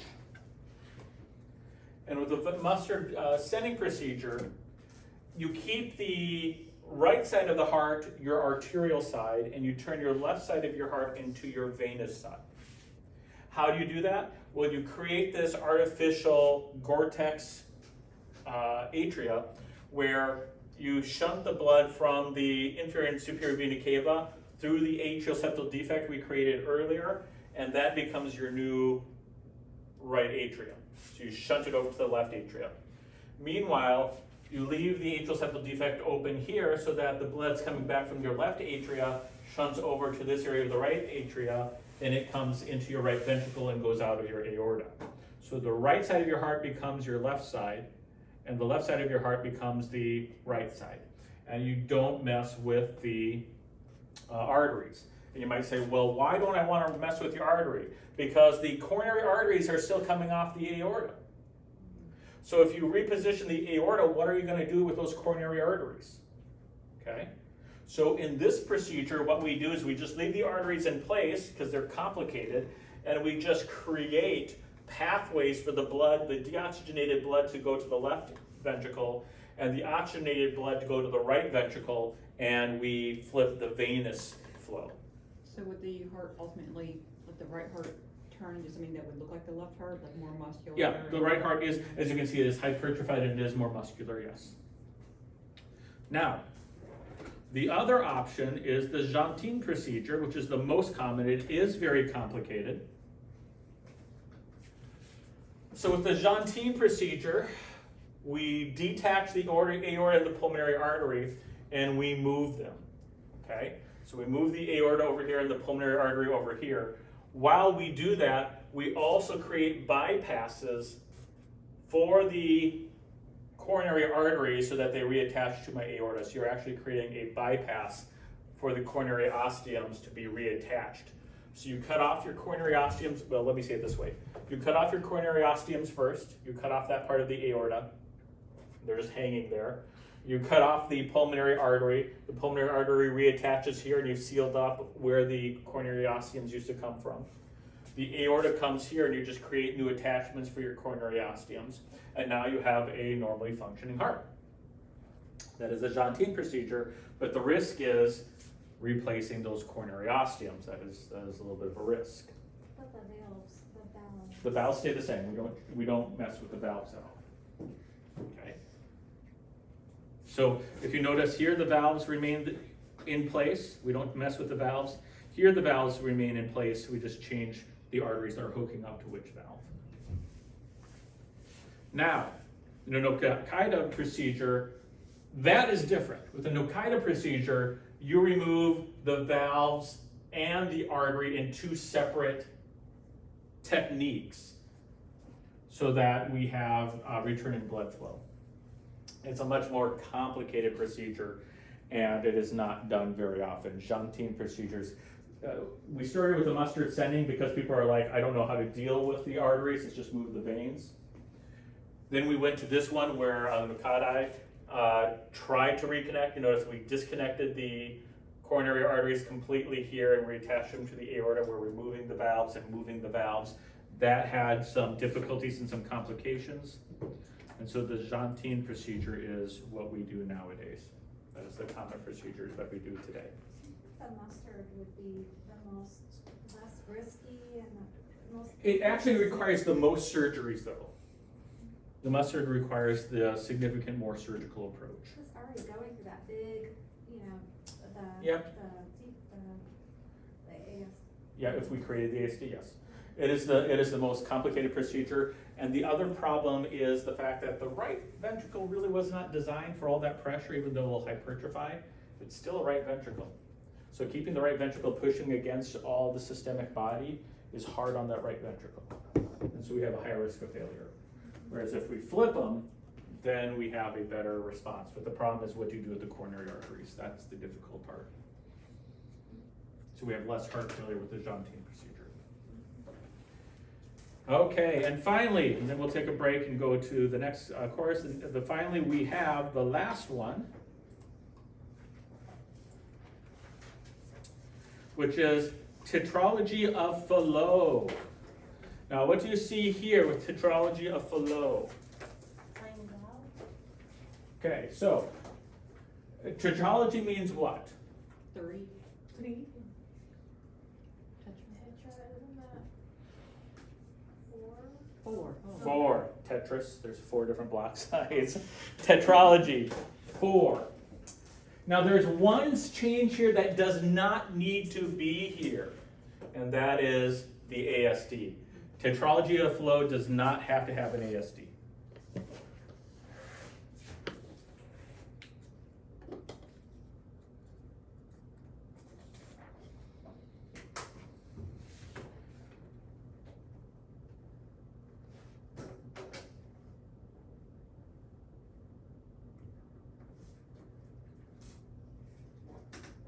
Okay, so tetralogy of Fallot. This is actually not too uncommon of a condition.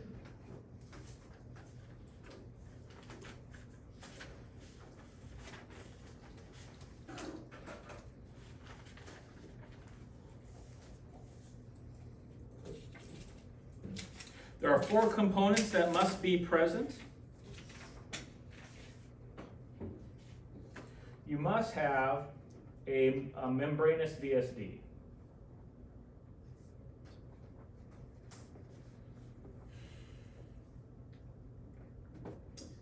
The second thing that you have to have is RV outflow tract obstruction.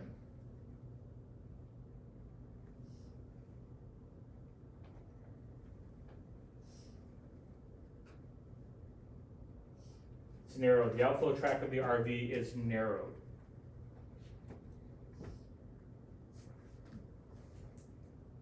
You need an overriding aorta and RV hypertrophy.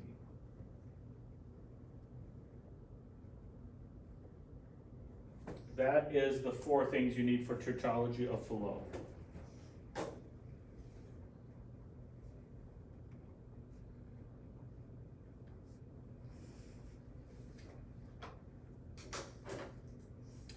Tetralogy of Fallot is definitely associated with maternal well-being or maternal wellness. same deal. Maternal well-being, maternal wellness, associated with diabetes, folic acid, things like that, the inability to obtain appropriate folic acid, high levels of diabetes. This was the original blue baby syndrome.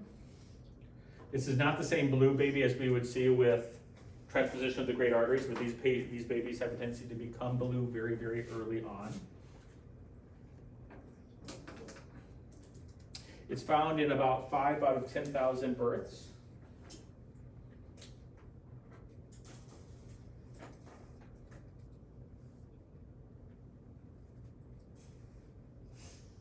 And it's associated with 7 to 10% of congenital defects.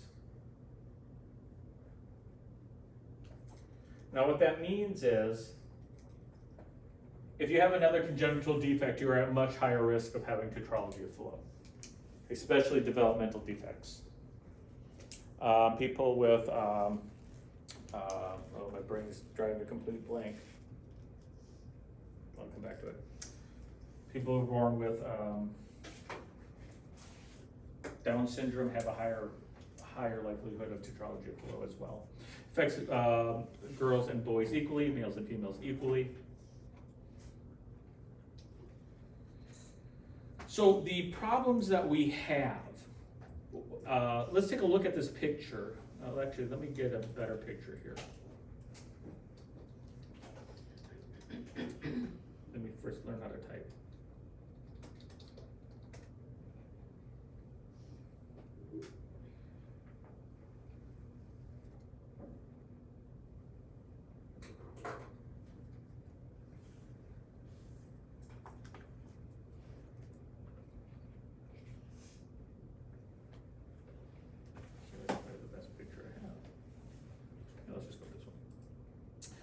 So can somebody explain to me, why is this baby blue?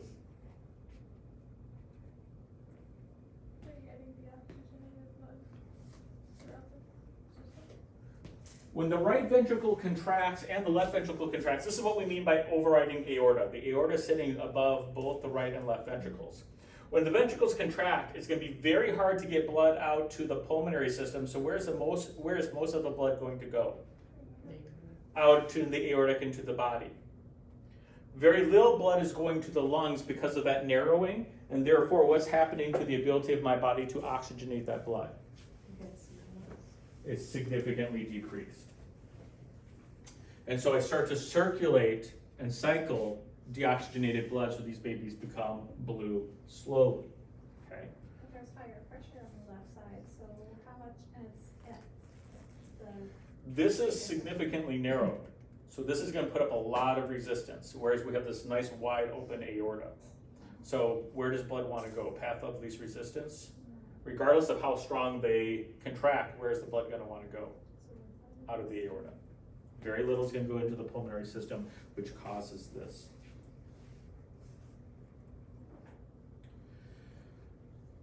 So if anyone's ever watched the movie, was it Hands the Lord Has Made?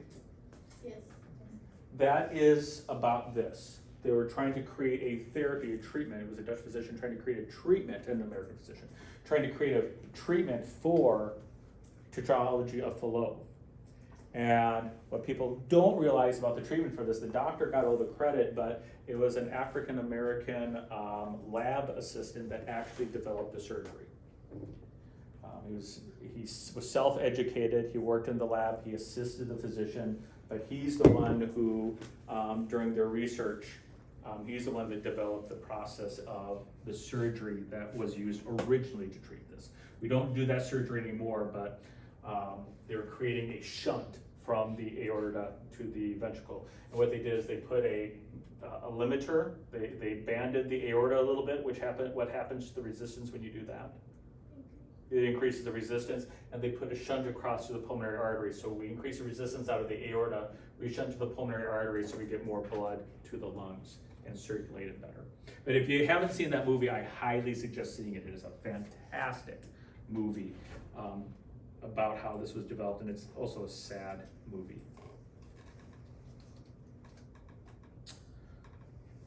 The repair that they do is actually quite simple and straightforward. I'm trying to find the easiest image.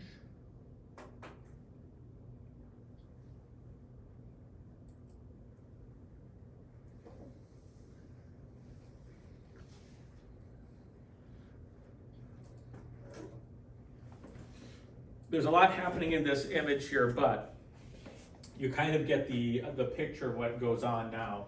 Is they put a Dacron patch across that VSD, which now separates the aorta to favor the left ventricle, so it's no longer an overriding aorta, so it's fixed two of our problems. Our third problem was we had a narrow pulmonary artery, so they actually cut open and they attach a extender patch on the pulmonary artery, enlarging it, and even replacing the valve if they need to, and that will also then allow the right ventricle to relax and become less hypertrophied over time. This is a series of surgeries that the patient undergoes. It doesn't happen overnight, but this is the current therapy that we have for this. Did they try ever like the balloon angioplasty to the PA? Like, You can try that, but that's not going to fix the septal shunt, and it's not going to affect the overriding aorta. It's not going to have enough of an effect. It can be used as a palliative case, but it's not going to have enough of an effect to really treat the patient. It might palliatively increase the outflow, but it's not going to necessarily switch the shunt very much. And those are your major congenital, the most common congenital pathologies. Atrial ventricular septal defects are first, atrial septal defects are second, and then we go downhill from there. Now, are there other congenital abnormalities in these? Yes. These are the most common congenital abnormalities. Sound good? Okay, let's take a break. When we come back, we will talk about critical care.